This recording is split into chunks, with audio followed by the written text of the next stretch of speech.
mi vida que habla sobre David.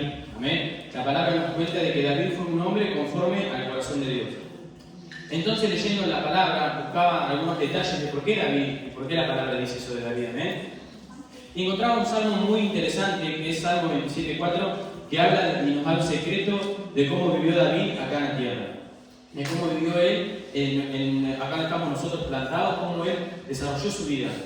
Y quiero que lo podamos leer en Salmo 27:4. Salmo 27:4, que nos habla de cómo él vivió acá en la tierra. Y que nosotros podamos tener ese secreto para ser también conforme al corazón de Dios. Para poder cultivar un corazón en nuestra vida conforme al corazón de Dios. Y dice: una cosa demandada a Jehová, esta buscaré, que esté yo en la casa de Jehová todos los días de mi vida, para contemplar la hermosura de Jehová y para inquirir en su templo. Amén. Primero dice: una cosa he demandado a Jehová. Una cosa es pedir y otra cosa es demandar. Demandar nos habla de que se hace algo con mayor vehemencia, de que es algo muy importante. Cuando se demanda, generalmente se hace en los juicios, ¿no? Y no es solamente pedir. Y se ve que David ha pedido muchas cosas a Dios, pero demandar con hambre y con sed solamente una. ¿Y qué es? Dice: primero, que esté yo en la casa de Jehová todos los días. Y esto nos habla de una vida de comunión. En ese tiempo no era como nosotros, que hoy uno ahora en su casa puede hacerlo en cualquier lado, en una plaza, en la calle, en un auto, donde van a la presencia desde que Jesús rasgó el velo, en cualquier lado tenemos acceso. En ese tiempo, en el Antiguo Testamento, la palabra nos cuenta de que solamente se podía hacer en el templo. Solamente se podía hacer donde estaba el arca, donde estaba la presencia, era solamente ahí. Entonces, ¿qué dice? Yo lo que quiero es estar todos los días con él. Y este es el primer secreto que nos deja. Un corazón conforme al de Dios, que quiere estar todos los días con él. Que no puede pasar un solo día sin elevar una oración a él, sin poder conocerlo a través de la palabra. La primera demanda que él pone dice: que esté yo en la casa de Jehová todos los días. ¿Qué dice? Que él pueda cultivar una relación con Dios. Y que nosotros podamos tomar esto también. De que podamos poner una demanda no solamente por las cosas que necesitamos. Esas cosas que se hacen, se piden. Pero nosotros ponemos demanda por algo importante. ¿Y qué es la demanda? Por su presencia. Porque dice: que esté yo en la casa de Jehová todos los días de mi vida. Y que nosotros podamos tener ese anhelo también de decir: todos los días quiero estar con Dios. Que no pase un solo día. Y que podamos tener ese temor de decir: todos los días quiero estar con Dios. Que no sea algo liviano, decir: no cumplí una tarea. No, sino que sea algo importante. Se ve que para David era muy importante estar con Dios, porque dice: esta cosa la demanda Jehová, que yo todos los días, y aún cuando no tengamos el hambre de estar con Él, que Él produzca ese deseo de decir: quiero estar con Dios. Quiero comenzar este día, porque van a cambiar nuestros días. ¿Por qué? Porque nosotros estamos preparados. De hecho, el pastor compartía un versículo muy importante en el Eclesiastés que dice que Él ha puesto eternidad en nosotros. Y esa eternidad es lo que nos lleva hacia Dios, que es eterno. Esa eternidad es lo que nos produce en nosotros el deseo de estar con Dios. Y la primera demanda que Él pone es entonces: que esté yo en la casa de Jehová todos los días de mi vida. La segunda, lo que nos va a hablar es de contemplar la hermosura de Jehová. Y acá contemplar tiene que ver con mirarlo a Él. Pero no solamente mirar, no es un mirar como nosotros hacemos, que es algo intuitivo y normal del ser humano mirar, sino contemplar, buscando un poco los significados, hablar de mirar con el corazón. Eso significa que nuestro corazón, ¿qué está mirando? Muchas veces nuestro corazón mira otras cosas o tiene deseo por otras cosas y no por su presencia. Entonces, ¿cuál era? La hermosura de Jehová. Y no está hablando de la hermosura física, sino de la hermosura moral, de decir, de un Dios bueno. Muchas veces nosotros decimos qué hermosa persona, pero no por los rasgos físicos, sino por su moral, por su ética, decir qué bondadoso. Y Dios lo que está dando acá David, la hermosura de Jehová, que es la bondad, contemplar esa hermosura, decir qué Dios bueno. Y que muchas veces nosotros lo hacemos cuando vemos el cuidado de Dios, decimos qué Dios bueno. Pero nosotros vamos a poner una demanda por todos los días de la bondad de Dios, por todos los días decir qué bueno que es mi Dios. Amén. Como ministraba en la ofrenda César, que nos hablaba de decir que Dios es bueno. En la situación que estemos nosotros hoy, reconocer y saber que Dios es bueno. Amén. Y el otro secreto que nos deja es inquirir en su templo, que esto nos habla del conocimiento. Inquirir es indagar, conocer. Y estas son las tres cosas que David nos demanda, que nos muestra. Que él puso demanda primero por una comunión con Él, la otra por contemplarlo a Él, y la tercera por conocerlo a Él. Y yo me quiero detener solamente en una, que es contemplarlo a Él. ¿Amén? Amén. Como decía, Contemplarlo a Él es mirar con nuestro corazón. Y muchas veces el ser humano fue creado para mirar con el corazón. Y cuando no lo hace hacia Dios, lo hace hacia otras cosas. Puede ser un deporte, puede ser el dinero, porque tiene la necesidad de hacerlo. Amén. Tiene la necesidad de decir, de tener la pasión. Digamos, no es que la pasión se muere, sino que la pasión se fue hacia otra cosa. Si nosotros la tenemos puesta en Dios, ese es el verdadero propósito de la pasión. Pero cuando nosotros la dirigimos hacia otro lugar, ahí deja de cumplir el propósito. Y Dios que nos manda a contemplarlo solo a Él, a mirarlo solamente a Él. Que nuestra vida gira alrededor de Jesús. Que nuestra vida gira alrededor de Jehová. Me ministraba el César, le hablaba de que mirar a Jesús, poner los ojos fijos. Y no solamente no es mirar de decir, de observar, sino de mirar con nuestro corazón. ¿Qué está mirando? Por ejemplo, nosotros miramos muchas cosas, pero contemplamos nuestra esposa, nuestra familia, nuestro hogar. Esas son las cosas que nosotros contemplamos, que nos maravillamos, que admiramos. Contemplar es admirar. Es decir, qué hermoso que es esto. Y Dios que quiere que nosotros vamos a contemplarlo a Él. Es decir, qué hermoso es nuestro Dios, cómo nos cuida, cómo nos guarda, cómo nos ama, cómo podemos cada día confiar en Él, aunque sean las cosas buenas, aunque sean las cosas malas, de decir, Señor, quiero contemplarte a ti. Quiero cada día poder vivir una vida que te contempla. ¿Y qué es una vida? No solamente no es una acción solamente, sino son muchas que nos hablan de orar, de llevar una vida de oración. Porque Dios no quiere solamente que nosotros lo miremos. Mirar qué sería, venir acá el jueves, venir acá el domingo. Y lo estamos mirando, ¿por qué? Porque es algo superficial. Mirar es algo superficial, es decir, nosotros miramos todo el tiempo. Pero algo profundo que es cuando nosotros comenzamos a contemplar. Amén. Nosotros, por ejemplo, los que estamos casados, nos miramos, tal vez uno mira mujeres, pero cuando uno se casa, ¿qué hace? Contempla a su mujer. Se maravilla, se admira de su esposa, de la esposa que Dios le dio. Y eso es lo que Dios quiere tener. Eso es lo que Dios quiere tener. Nosotros podemos mirar muchas cosas. Mirar el dinero, que no es malo. Mirar la familia, que no es mala. Pero que la contemplación, la admiración, la devoción, la pasión y el enamoramiento sea solo para Él. Amén. Sea solo para Él. Y eso es lo que quiero poder desarrollar en esta mañana. Poder desarrollar una vida de contemplarlo, de mirarlo solamente, de estar enamorado, apasionado. Y debemos ser muy celosos de cuidar eso en nuestras vidas. Porque somos muy propicios a apagarlo eso. A través de otras cosas, del afán, de las aflicciones, del dolor, busca continuamente apagar eso. Y es algo que nosotros debemos cuidar y que David lo cuidó. Y por eso Dios dijo, este es un hombre conforme a mi corazón. Porque fue alguien que quiso siempre contemplar la hermosura de Él. Amén. Y además ocurren muchas cosas cuando contemplamos a Él. Cuando lo miramos a Él, vamos a ir a 2 Corintios 3:18, que nos va a hablar qué ocurre cuando nosotros comenzamos a contemplarlo a Él. Y dice, por tanto, nosotros todos, mirando a cara descubierta como en un espejo, la gloria del Señor, somos transformados de gloria en gloria en la misma imagen, como por el Espíritu del Señor.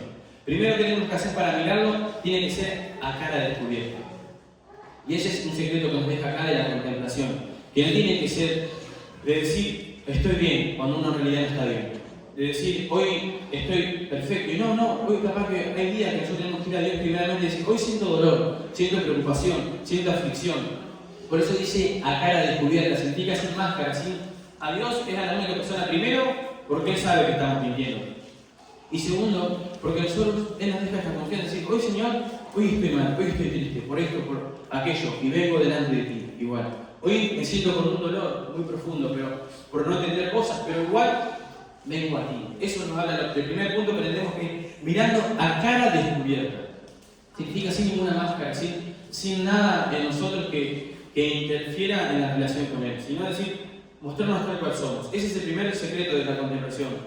¿Y qué ocurre cuando lo contemplamos? Dice, somos transformados de gloria en gloria en la misma imagen. Cuando uno comienza a contemplar, su vida va a ser transformada. Si uno mira a Dios, no va a ocurrir nada, no va a pasar nada. Pero cuando uno comienza a contemplarlo, dice, somos transformados de gloria en gloria, como en la misma imagen. ¿Qué significa esto? Que somos transformados no en la imagen nuestra, sino en la imagen de Dios. Dice que en Génesis que nos hizo a su imagen y semejanza. Pero ¿qué sucedió? El pecado corrompió muchas cosas y cada vez más se dejó, o cada vez menos, se pudo ver la imagen de Dios en nosotros.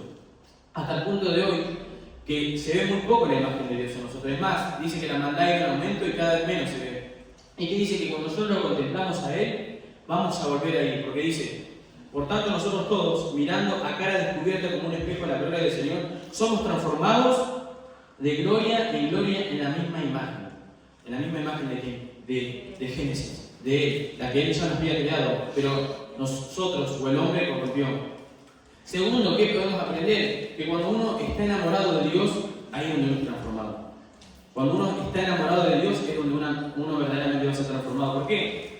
Por ejemplo, cuando uno se enamora y se pone de novio, ¿no cambia cosas de su vida conforme a esa persona que está enamorada o no? Sí. O solamente me pasó a mí, que uno cambia un montón de cosas de su vida, ¿por qué? Para poder cautivar y enamorar a esa persona. ¿Pero por qué lo hace? Porque está enamorado. Nosotros muchas veces venimos a la iglesia y no cambiamos hábitos. ¿Por qué? Porque no estamos enamorados de Dios.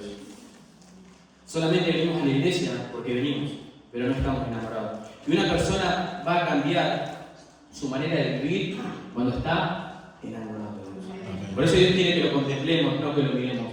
Alguien que mira no va a cambiar nada, pero alguien que se enamora de Dios, su vida va a ser transformada. ¿Por qué? Porque no va a querer deshonrarlo, no va a querer desagradarlo a Dios, sino que va a querer obedecerle, serle fiel. Y así como en el plano natural, uno cuando se pone de novio cambia un montón de hábitos, cambia un montón de cosas de su vida. Toda su vida comienza a girar en torno a eso. Cuando se casa, ni hablar. Toda su vida comienza a girar en torno a esa persona. Y lo mismo sucede con Dios.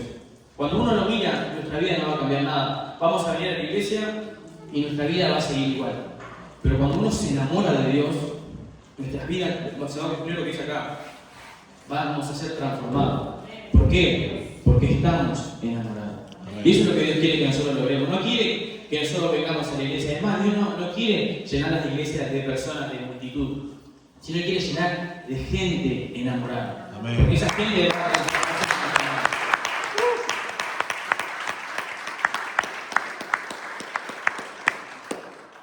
esa gente va a ser transformada. Cuando nos enamoramos de Dios, nuestra vida va a ser transformada y ahí se va a comenzar a ver lo que dice ahí, la imagen de Dios. Y ahí la gente va a decir, ¿cómo cambiaste? Y nosotros tenemos ahí para decir, porque estoy enamorado de Dios. Amén. ¿Cómo fuiste transformado? Eras así, pero cuando comenzaste a ir a la iglesia, eras de esta manera. Porque estoy enamorado de Dios. Y cuando uno está enamorado, no quiere desagradar, no quiere deshonrar, no quiere ser infiel, sino quiere cuidar lo que tiene. Y de esa manera uno comienza a cambiar su vida espiritual, comienza a cambiar su vida, porque está enamorado de Él. Entonces la contemplación nos lleva a ¿qué? A estar enamorado de Dios. Amén. Y podríamos leer otro pasaje más, por ejemplo, de las cosas que suceden en Salmos 34:5 dice, los que miraron a Él fueron alumbrados y sus rostros no fueron avergonzados. Que dice que cuando nosotros contemplamos y tenemos nuestros ojos en Él, vamos a ser alumbrados, vamos a tener luz, no vamos a ser avergonzados, no vamos a andar en derrota, no vamos a andar en victoria. Por eso todo se resume que cuando uno está enamorado de Él, todo lo otro comienza a funcionar. Todo lo otro comienza a acomodarse, ¿no? Después, Salmo 25. Y todo esto lo escribió David. Los salmos lo escribió David. Entonces vemos cómo él dice, este es mi secreto. Por esto Dios dijo esto de mí. Y yo se los doy a ustedes. Y acá dice, por ejemplo, Salmo 25:15.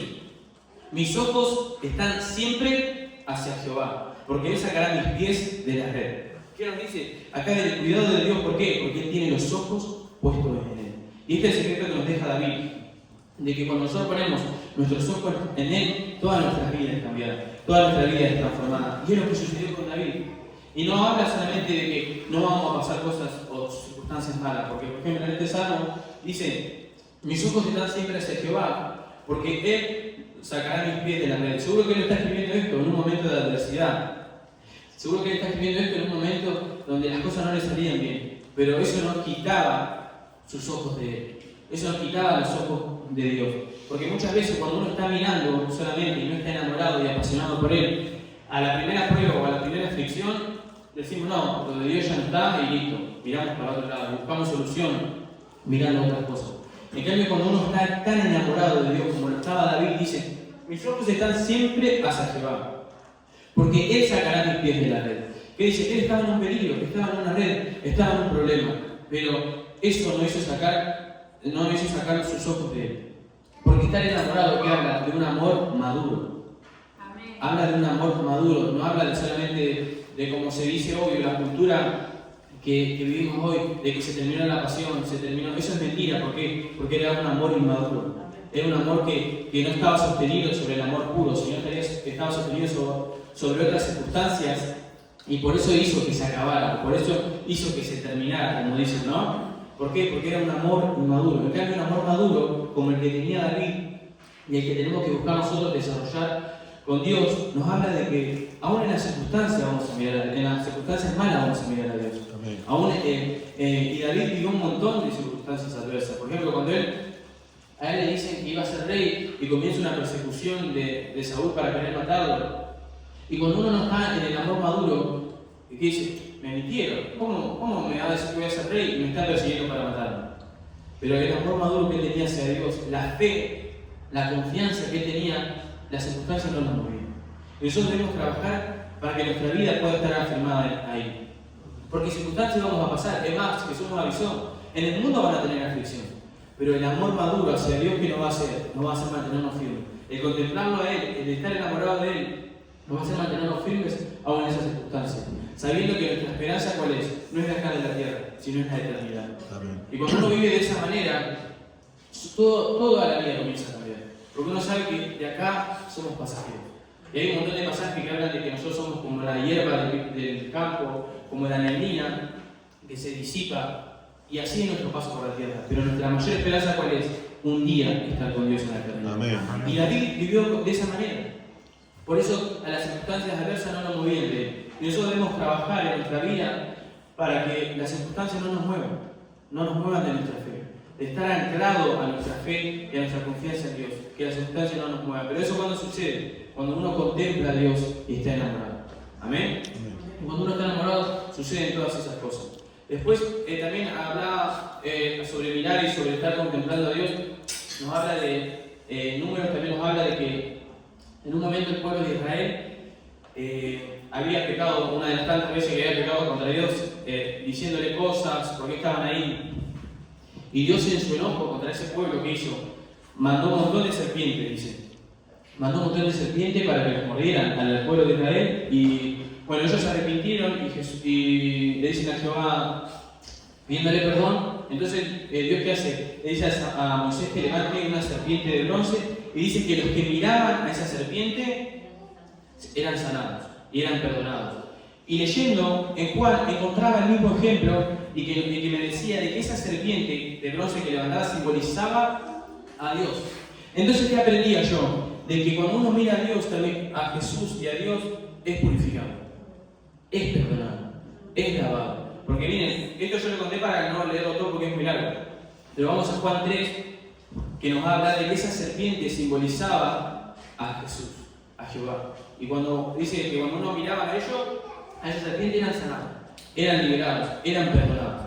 Y vamos a Juan 3, 14, que nos va a decir esto que yo estoy diciendo, que esa serpiente simbolizaba a Jesús. Dice, y como Moisés levantó la serpiente en el desierto, así es necesario que el Hijo del Hombre sea levantado. Entonces lo que nos dice, que esa serpiente simbolizaba el perdón de Dios, pero que esa sería una palabra clave que habla el número, era de que los que miraban a esa serpiente, que era una serpiente de bronce, y eran perdonados, y eran lavados, y eran purificados de su pecado de haber fallado a Dios. ¿Amén? Entonces dice, como Moisés levantó la serpiente en el desierto, así es necesario que el Hijo del Hombre sea levantado. ¿Por qué? Porque es necesario que todos miren a Él. Y cuando uno sigue leyendo dice, para que todo aquel que en Él crea no se pierda, mas tenga vida eterna. ¿Amén? Y para seguir quería poder compartir también de qué es lo contrario a la contemplación y a mirar a Dios. Y lo contrario que muchas veces nos sucede es el adormecimiento espiritual. Lo contrario a la madurez, al estar despierto espiritualmente, al contemplarlo a Él, al estar enamorado, es estar apagado, estar adormecido, pero espiritualmente. ¿Amén? Y un pasaje que habla de esto es Efesios 5:14, que se ve que a la iglesia de Efesios le había pasado lo mismo. La iglesia de Efesios se ve que se había adormecido, se había olvidado de contemplarlo a Dios. Lo primero que tenemos que hacer nosotros, contemplarlo, estar enamorado. Pero el enemigo que vamos a tener es el adormecimiento espiritual. Y muchas veces Dios va a tener que decirlo, como dice acá. Dice Efesios 5:14, dice, por lo cual dice, despiértate tú que duermes y levántate de los muertos y te adorará a Cristo.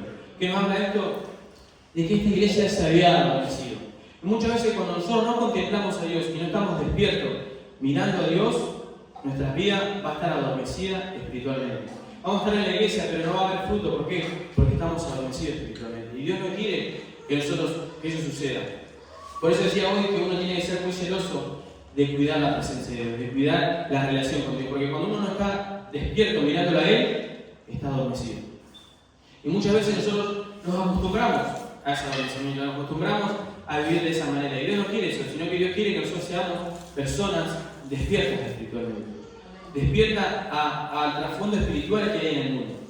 Porque en el mundo nosotros estamos rodeados de cosas espirituales, más ya que es materia, que es cosas que nosotros vemos, detrás de cada cosa que hay un trasfondo espiritual. Y de cada acción que nosotros hacemos hay un trasfondo espiritual. ¿Y cuál es el plan del enemigo? Estar dormido a ese mundo espiritual.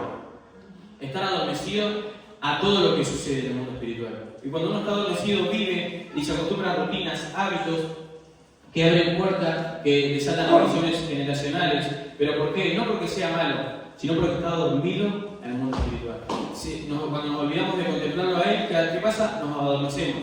Y cuando nos adormecemos, hacemos cosas que nos convienen, ¿pero por qué? No porque seamos malos, sino porque estamos dormidos al mundo espiritual.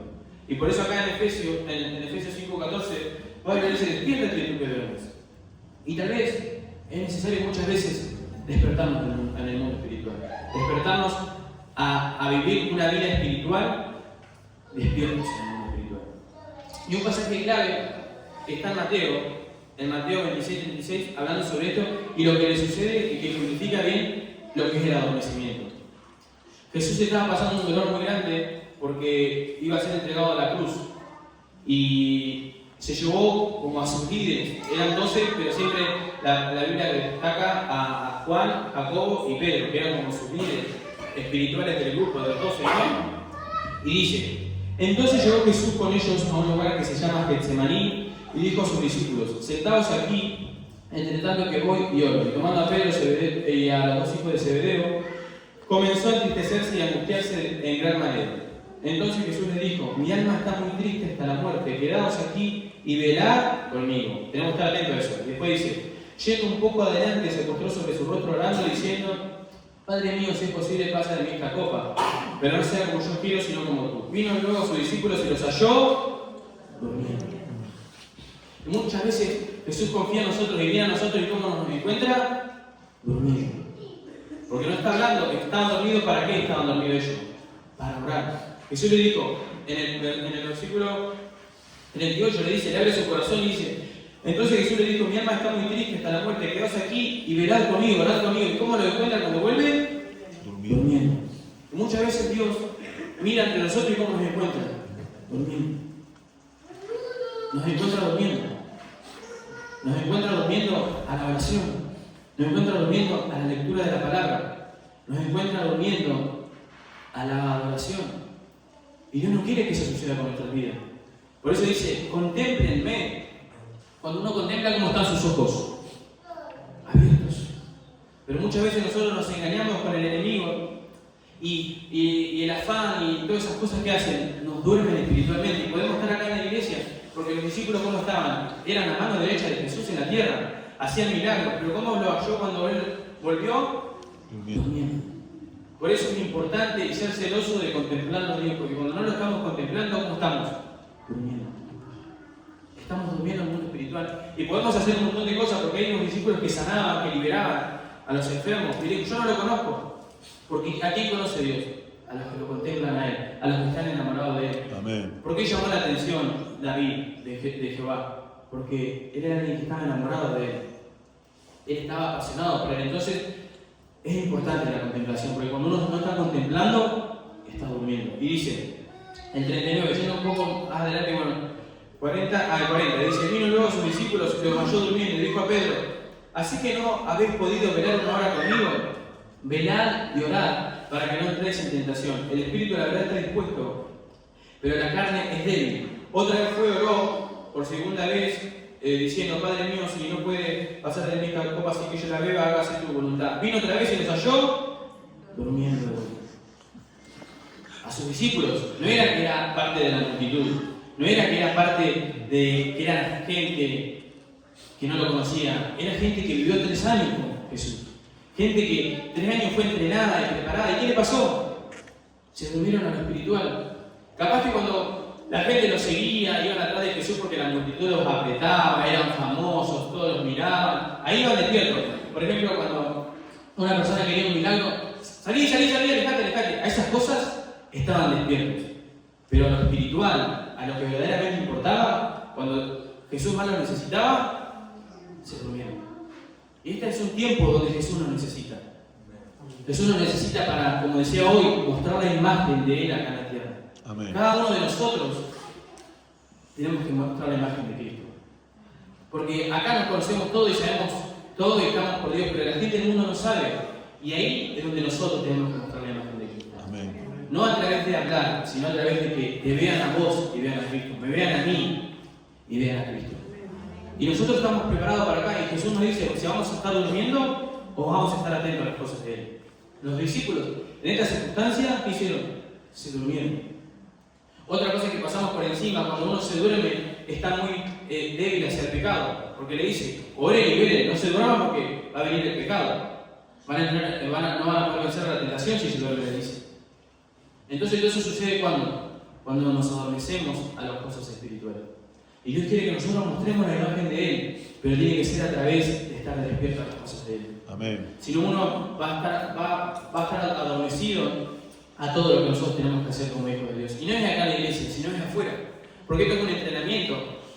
Pero nosotros en las facultades, en los trabajos, en las escuelas, en las empresas, debemos mostrar el carácter de Cristo. Amén. Pero nosotros no nos acostumbremos a cómo vive el mundo. No, y si el mundo putea, vamos a putear todo. Y si el mundo se enoja con su compañero, listo. No, ahí nosotros marcamos la diferencia. Ahí que se vea el sello de Dios en nuestra vida. Ahí es que se vea el sello de que somos hijos de Dios.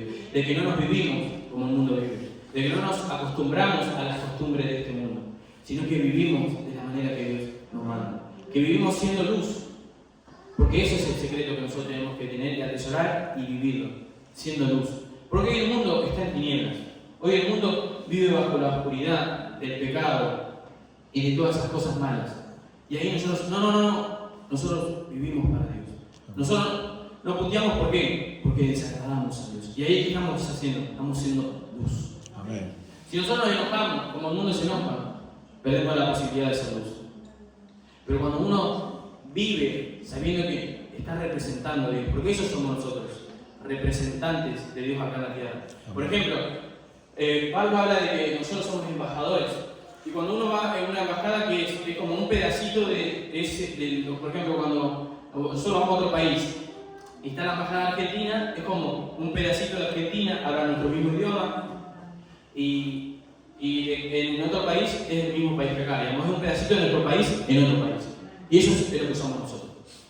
Embajadores de otro país que es el reino de los cielos, acá en la tierra. Amén. Y donde nosotros nos manifestamos, tenemos que traer ese reino como embajadores de Dios. Ese reino de los cielos, acá en la tierra. Si la parte de tu trabajo, listo, de tu trabajo, es ser un embajador del reino de los cielos, acá en la tierra. Hablando el idioma del cielo. Porque cuando uno va a trabajar, ¿qué hace? Habla nuestro idioma. Es lo mismo que tenemos en Argentina, en ese pedacito. Y esto tiene que ser lo mismo. Ser embajadores del reino de los cielos en cada lugar. Porque eso es lo que Dios quiere. Y acá cuando Jesús nos necesitaba, sus discípulos, ¿dónde estaban? Durmiendo. Y que no suceda lo mismo con nosotros. De que cuando nos necesita, hoy nos necesita Jesús. Hoy nos necesita, cuando nosotros nos pongamos, nos necesita que seamos luz. Y nosotros no estamos dormidos en el mundo espiritual. No subestimar, porque muchas veces subestimamos cosas. No, esto es una pavada. Y tal vez desencadena una maldición que dura 4 generaciones. Tal vez genera alguna pavada que nosotros llamamos, abre una puerta espiritual que nuestros hijos, nuestros nietos y nuestros bisnietos luchan años por cerrarla. Acá vino una vez un pastor que había sido brujo y él cuenta en su testimonio todo el trasfondo espiritual que tiene cada acción que nosotros hacemos. Y él dice que nosotros las ignoramos. Y nosotros somos como ellos, agentes espirituales. Ellos para lo malo, para hacer maldad, nosotros para bendecir.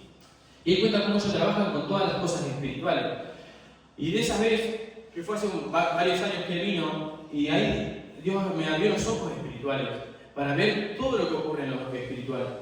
Si alguien me quiere buscar, le puesta en YouTube, que es el testimonio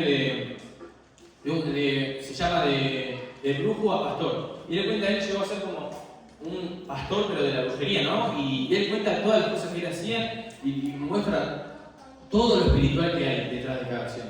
Y que nosotros como hijos de Dios, y sabiendo también las cosas espirituales, la ignoramos. Decimos, no, esto es una pavada. Cuando en realidad no son pavadas, sino son bendecimos, pues vamos a estar maldiciendo. Entonces, lo importante es estar con los ojos abiertos, estar atento al mundo espiritual, estar atento a todas las cosas que nos rodean, que no son pavadas, sino son cosas espirituales que nosotros bendecimos o vamos a maldecir. Y Dios quiere que nosotros podamos bendecir a través de eso espiritual, amén. Entonces dice el versículo 43, dice, vino otra vez y lo halló durmiendo porque los ojos estaban cargados de sueño. Dejándolo se fue de nuevo por tercera vez diciendo la misma palabra. Bueno, en resumen, ¿qué sucede con los discípulos? Estaban durmiendo. Se durmieron al mundo espiritual. Y Dios no quiere que suceda lo mismo con nosotros. Él no quiere que nosotros estemos dormidos a las cosas que Dios tiene preparadas. Porque Dios tiene muchas cosas preparadas con cada uno de nosotros, como con los discípulos. Tenía un propósito. Y que sea una mañana donde Dios nos despierte. Y que uno pueda hacer una autoevaluación a uno mismo. Es decir, ¿estaba dormido en el mundo espiritual o estaba contemplando? Y dice una palabra que le usa, que dice en el versículo 38, dice, entonces Jesús le dijo, 38 no, 41, dice, velad y orad para que no entres en tentación. Y eso es lo que nosotros tenemos que hacer para no dormirnos. Velad y orad. Que velar significa estar despierto, estar despierto a las cosas espirituales. Y eso es lo que nosotros tenemos que hacer para combatir el adormecimiento. Para combatir el adormecimiento tenemos que estar despiertos, velando y orando.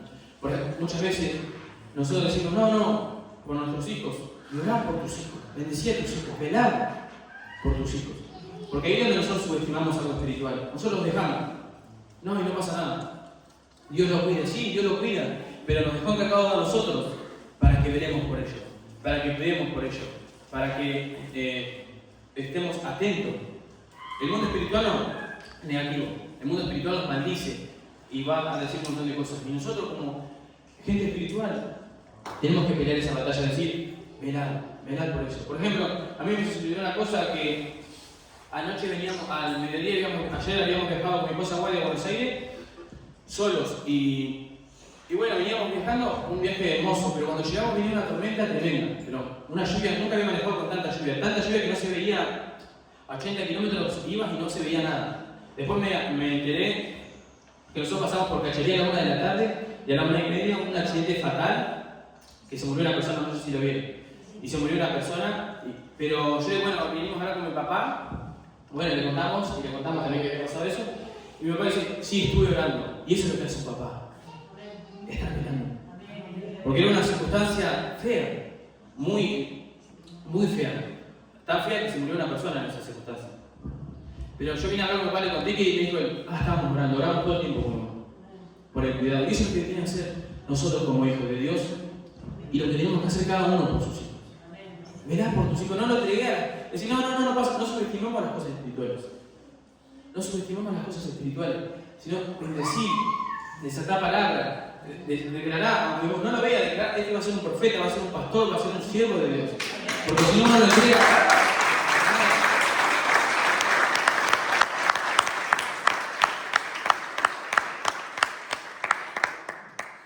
Si uno lo entrega a decir que toque lo que toque, cuando Dios te dejó encargado de que veles por tu hijo, de que veles por tu hija, le decís, bendecirlo.